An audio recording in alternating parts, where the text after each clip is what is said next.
안녕하세요. 그나무 타임입니다.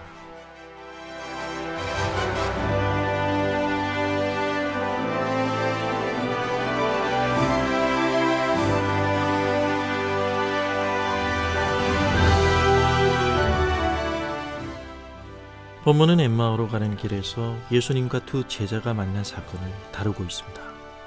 이 두 사람이 엠마오란 동네로 걸어가면서 그 즈음에 일어난 모든 일에 대하여 이야기를 나눕니다.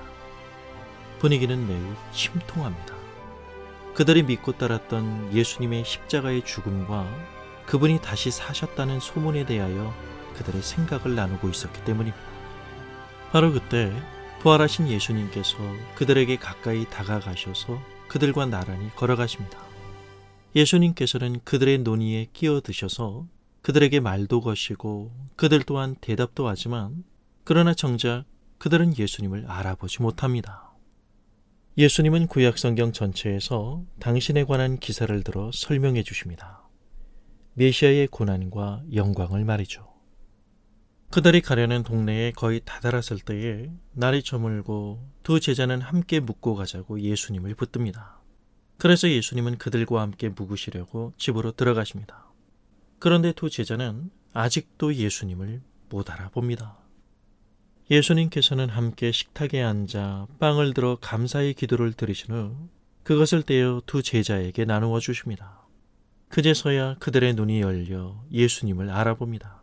그런데 그 순간 예수님의 모습은 이미 사라져 보이지 않습니다. 그들은 서로 말합니다. 그래서 그분이 우리에게 말씀하실 때나 그리고 성경을 설명해 주실 때에 우리의 마음이 얼마나 뜨거웠던가. 공생의 기간 동안 제자들과 전혀 거리가 없으셨던 예수님이셨음에도 불구하고 제자들이 주님을 알아보지 못합니다. 예수님께서 몸이 아닌 보이지 않는 어떤 영체로 나타나셔서도 아니고 그분의 모습이 이전과는 너무 달라지셨기 때문에 못 알아본 것도 아닙니다. 누가는 그 이유를 그들의 눈이 가리워졌기 때문이라고 말합니다. 이것은 단순히 성경에 대한 지식의 문제가 아닙니다.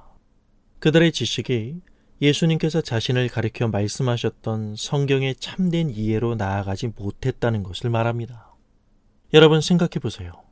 제자들은 평소에도 예수님을 제대로 알아보지 못했습니다.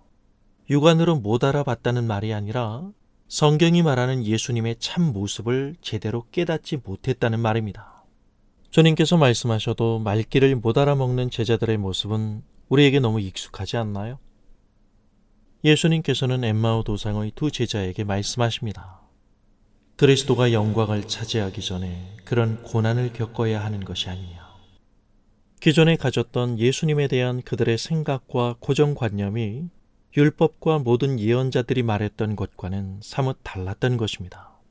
자신들의 기대와 이스라엘의 민족적 회복에만 신경 쓰느라 예수님이 말씀하시고 가르치신 그분의 참된 신분과 모습을 놓쳤던 것입니다. 예수님의 죽음에 실망만 했지 중요한 건 왜 이런 일이 생겼는가를 생각하지 못했던 것입니다. 그래서 예수님께 욕을 바가지로 얻어먹잖아요.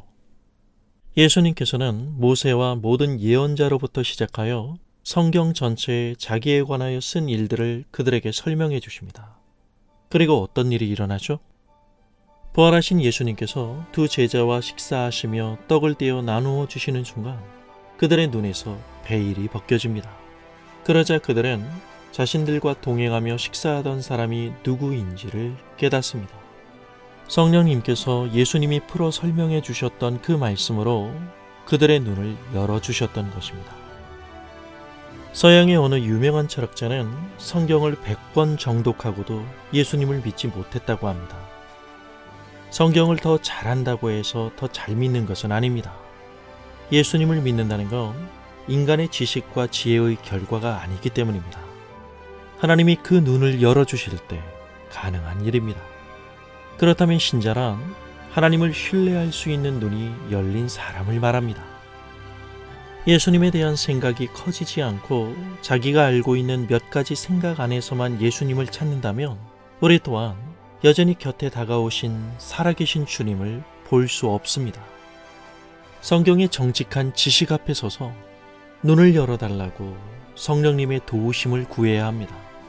그럴 때 우리는 부활하신 예수님을 바로 읽어낼 수 있습니다.